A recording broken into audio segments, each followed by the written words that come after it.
చాలామంది క్రిస్టియానిటీ అంటే ఒక మతం అనుకుంటారు. ఒకవేళ అది మతమే అయితే సాంప్రదాయ సద్బ్రాహ్మణ కుటుంబంలో పుట్టిన నేను మారాల్సిన అవసరం నాకు లేదు. అంతే కదా? ఏ విధంగా లేదు. ఏ విధంగా లేదు. అది మతం అయితే. కానీ అది మనిషి మీ హస్బెండ్ కానీ మీ అత్తగారు కానీ మరి మారమని చెప్పలేదు. చెప్పలేదు, ఎవరు చెప్పలేదు. నిన్నుగా ఇష్టపడి చేసుకున్నారు. అవును, నువ్వు బ్రాహ్మణ అమ్మాయి అని తెలిసి కూడా చేసుకున్నావు. మార్గం మాత్రమే అని ఇది అర్థమైనప్పుడు నేను అర్థం చేసుకోలేదు. అంత శక్తి నాకు లేదు. ఆయన ఏమిటో నాకు కనపరుచుకున్నారు. లిటరలీ అదొక జర్నీ అక్క. ఎందుకంటే రానున్న రోజుల్లో నాకు ఒక మై జర్నీ విత్ జీసస్ అని చేయాలని ఉంది, కొన్ని ఎపిసోడ్స్.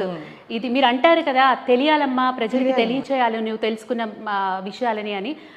ఆ విధంగా మీరు చెప్పినప్పుడు నేను ఇన్స్పైర్ అయ్యి నేను అనుకున్నది ఏంటంటే, yes I have to let know, నాకు దొరికిన ఒక మంచిని నేను ప్రజలకి పంచాలి.